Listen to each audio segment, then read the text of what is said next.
Hello friends, स्वागत है आपका अपने इस चैनल पे। जैसा कि दोस्तों आप सभी को पता होगा कि करंट अफेयर्स सभी एग्जामों में कितने महत्वपूर्ण भूमिका निभा रहा है। इससे क्वेश्चन ज़्यादा से ज़्यादा पूछे जा रहे हैं करंट अफेयर्स से। तो इसी को ध्यान में रखते हुए हम आपके लिए लाए हैं अर्धवार्षिकी करंट अफेयर्स के कुछ महत्वपूर्ण क्वेश्चन, जो सुपरफास्ट रिवीजन सीरीज है, जिसमें आपको आगामी बीपीएससी एग्जाम के लिए महत्वपूर्ण होने वाला है। और यहाँ पे आपको हम कुछ इंपॉर्टेंट क्वेश्चन, महत्वपूर्ण क्वेश्चन लेके आए हैं। ओके, तो चलते हैं हम अपने क्वेश्चन की तरफ। ओके दोस्तों, जैसा कि दोस्तों आप देख रहे हैं, क्वेश्चन है कि सामाजिक कार्यकर्ता एवं पद्म पुरस्कार से सम्मानित शांति देवी जी का निधन जनवरी 2022 में हुआ है। भारत के कौन से आंदोलन में भाग लिया है? तो दोस्तों यहाँ पूछ रहे हैं भारत के कौन से आंदोलन में भाग लिया है। तो इसका आंसर होगा दोस्तों ऑप्शन ए, भूदान आंदोलन। ठीक है दोस्तों, जैसा कि आप लोग भी जानते होंगे, अपने मॉडर्न हिस्ट्री में भी पढ़ा होगा भूदान आंदोलन के बारे में, जो 1940 में स्टार्ट किया गया था और इसको विनोबा भावे ने 1940 में स्टार्ट किया था। ओके दोस्तों, नेक्स्ट इसमें है कि भारत छोड़ो आंदोलन। तो जैसा आप देखो दोस्तों, एग्जाम में अक्सर पूछे जाते हैं इस टाइप के क्वेश्चन। तो मैं भारत छोड़ो आंदोलन जो था आपका, वो आपका 9 अगस्त 1942 को स्टार्ट किया गया था। 1942 में भारत छोड़ो आंदोलन हुआ था और इसे ही आप अगस्त क्रांति के नाम से भी जानते होंगे। ठीक है, और है असहयोग आंदोलन। तो असहयोग आंदोलन 1920 में स्टार्ट हुआ था। ठीक है, अगले क्वेश्चन की तरफ बढ़ते हैं। निम्न में से कौन भारतीय मूल का व्यक्ति फिर से पुर्तगाल का राष्ट्रपति चुना गया है? ओके, क्या क्वेश्चन है यहाँ पे कि भारतीय मूल का व्यक्ति फिर से पुर्तगाल का राष्ट्रपति चुना गया है। तो इसका आंसर होगा दोस्तों option D, Antonio Costa. Antonio Costa. Okay दोस्तों, नेक्स्ट क्वेश्चन की तरफ बढ़ते हैं। कथक डांस कलाकार पंडित बिरजू महाराज, जिनका निधन जनवरी 2022 में हुआ, उन्हें किस कोरियोग्राफी के लिए राष्ट्रीय फिल्म पुरस्कार से सम्मानित किया गया? जैसा कि सभी लोग आप जानते होंगे पंडित बिरजू महाराज जी को, जो एक कथक डांसर थे, भी ध्यान रखिएगा। और कोरियोग्राफर के लिए राष्ट्रीय फिल्म पुरस्कार से सम्मानित किया गया था। इसका आंसर होगा दोस्तों ऑप्शन सी, विश्वरूपम। ठीक है दोस्तों, नेक्स्ट क्वेश्चन की तरफ बढ़ते हैं। राष्ट्रीय युवा महोत्सव किस महापुरुष के जन्मदिन पर मनाया जाता है? देखो यहाँ दोस्तों ऐसे टाइप क्वेश्चन अक्सर पूछते हैं एग्जाम में क्वेश्चन। तो इसका आंसर होगा आपका ऑप्शन ए, स्वामी विवेकानंद। कब मनाया जाता है दोस्तों? तो ये ध्यान रखिएगा, वेरी इंपॉर्टेंट है। इस पूछता है, ज़्यादातर क्वेश्चन पूछेगा कि कब मनाया जाता है, तो 12 जनवरी को। ओके, नोट करिएगा, कब मनाया जाता है तो 12 जनवरी को। ओके, अगले क्वेश्चन की तरफ बढ़ते हैं। जनवरी 2022 में भारतीय रिजर्व बैंक ने कौन सा नया विभाग स्थापित किया? तो यहाँ पे दोस्तों इसका आंसर होगा ऑप्शन बी, फिनटेक विभाग। ओके दोस्तों, फिनटेक विभाग। नेक्स्ट क्वेश्चन की तरफ बढ़ते हैं। डीआरडीओ द्वारा जनवरी 2022 में कौन सी मिसाइल का अंतिम सफल परीक्षण किया गया था? तो दोस्तों इसका ऑप्शन होगा, इसका आंसर होगा ऑप्शन सी, मानव संचालित एंटी टैंक गाइडेड मिसाइल। यहाँ पे एंटी टैंक गाइडेड मिसाइल का मतलब है दोस्तों कि दुश्मन के टैंक को तबाह करने वाली उसी को एंटी टैंक गाइडेड मिसाइल हम कहते हैं। ठीक है, जिसका निर्माण भारत डायनामिक्स लिमिटेड द्वारा किया गया था तेलंगाना में। दोस्तों ध्यान रखिएगा, किसके द्वारा किया गया था? तो भारत डायनामिक्स लिमिटेड द्वारा। ओके, नेक्स्ट क्वेश्चन की तरफ बढ़ते हैं। उर्दू भाषा में किस कवि को साहित्य अकादमी पुरस्कार 2021 से सम्मानित किया गया है? उर्दू भाषा में किस कवि को साहित्य, तो इसका दोस्तों आंसर होगा ऑप्शन डी, चंद्रभान ख्याली। ओके, अब यहाँ पे दोस्तों देखो क्वेश्चन में आपको ये भी पूछ सकता है, यहाँ पे उर्दू भाषा दिया, तो बताइए हिंदी भाषा में किस कवि को साहित्य अकादमी पुरस्कार दिया गया है? तो इसका आंसर होगा ऑप्शन बी, दया प्रकाश सिन्हा। दया प्रकाश सिन्हा को हिंदी भाषा में साहित्य अकादमी पुरस्कार दिया गया था। और इंग्लिश में किसे दिया गया था दोस्तों? तो नमिता गोखले। नमिता गोखले को इंग्लिश में साहित्य अकादमी पुरस्कार 2021 से सम्मानित किया गया था। अगले क्वेश्चन की तरफ बढ़ते हैं। इसरो ने फरवरी 2022 में PSLV C-52 रॉकेट द्वारा निम्न में से किस सैटेलाइट को अंतरिक्ष में भेजा था? तो इसका आंसर होगा दोस्तों ऑप्शन ए, EOS-04।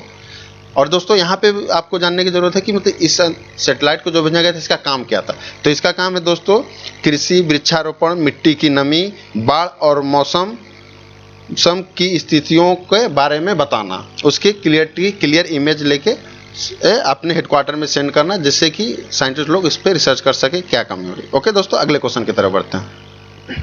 10,000 फीट से ऊपर विश्व की सबसे लंबी राजमार्ग सुरंग कौन सी है? तो दोस्तों इसका आंसर होगा ऑप्शन ए, अटल सुरंग। अटल सुरंग दोस्तों इसको एक पुराने नाम से भी जाना जाता है, बहुत सारे मेरे दोस्तों को पता होगा, तो आप कमेंट बॉक्स में कमेंट करके जरूर बताइएगा। और इसकी आपको अटल सुरंग की जो है उसकी लंबाई कितनी किलोमीटर में है दोस्तों? तो ये ध्यान रखिएगा, वेरी इंपॉर्टेंट है, कई बार एग्जामों में पूछ चुका है। तो 9.02 किलोमीटर। और मैंने भी जस्ट पहले कहा था कि अटल सुरंग को किस नाम से जाना जाता है, तो ये भी ध्यान रखिएगा, रोहतांग दर्रा। पुराना नाम क्या है दोस्तों? तो रोहतांग दर्रा। नेक्स्ट क्वेश्चन की तरफ बढ़ते हैं। परम प्रवेगा क्या है? परम प्रवेगा क्या है? तो इसका आंसर होगा दोस्तों ऑप्शन बी, सुपर कंप्यूटर। क्या है दोस्तों? तो सुपर कंप्यूटर। ठीक है, अगले क्वेश्चन की तरफ हम बढ़ते हैं। World games athlete of the year का पुरस्कार किस खिलाड़ी ने जीता है?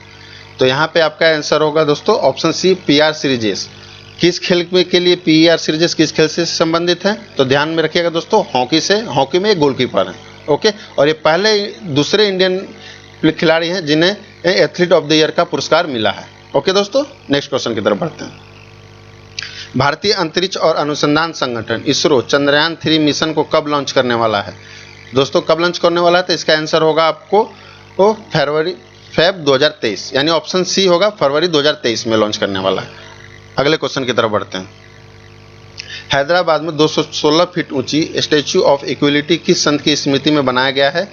तो दोस्तों इसका आंसर होगा ऑप्शन ए, रामानुजाचार्य। जैसा कि आप सभी लोग जानते हैं कि दक्षिण के जाने माने ये संत थे, रामानुजाचार्य दक्षिण के जाने माने संत थे, जो उत्तर में भी आके लोकप्रिय हुए थे। ऐसा आप कह सकते हो कि साउथ का वो कौन से संत थे जो उत्तर भारत में भी प्रसिद्ध हुए थे, तो वो रामानुजाचार्य होंगे। ठीक है, अगले क्वेश्चन की तरफ बढ़ते हैं। किस वित्तीय वर्ष में भारत का निर्यात 418 अरब रहा? तो इसका दोस्तों ऑप्शन होगा ऑप्शन डी, आंसर होगा आपका ऑप्शन डी, 2021-22। ठीक है, अगले क्वेश्चन की तरफ बढ़ते हैं।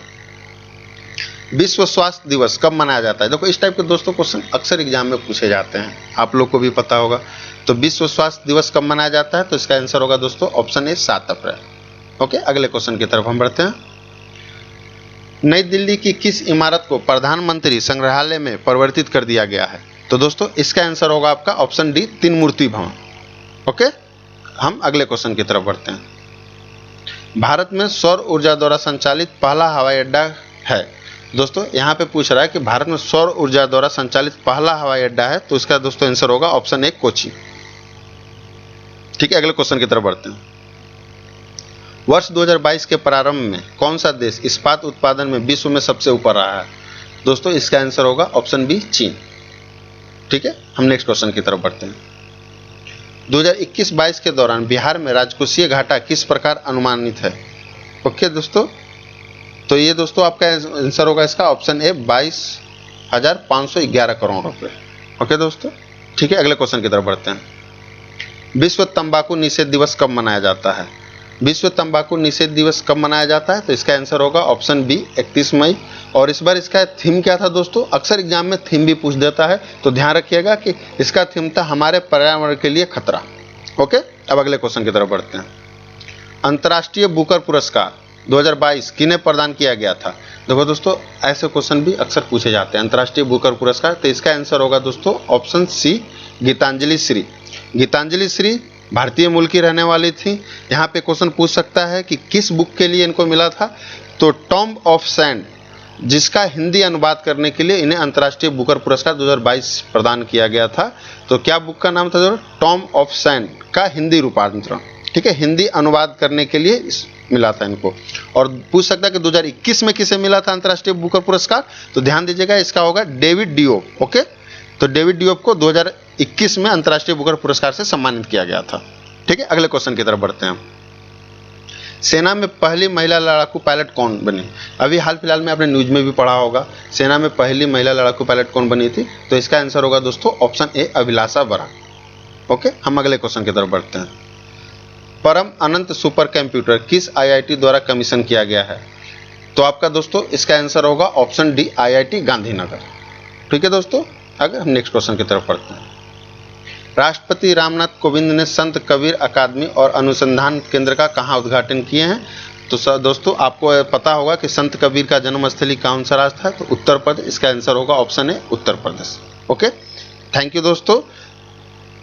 वीडियो को लाइक, शेयर और सब्सक्राइब करना ना भूलें। लेटेस्ट अपडेट और नोटिफिकेशन के लिए बेल आइकन बटन को दबाना ना भूलें दोस्तों। ओके, थैंक यू दोस्तों।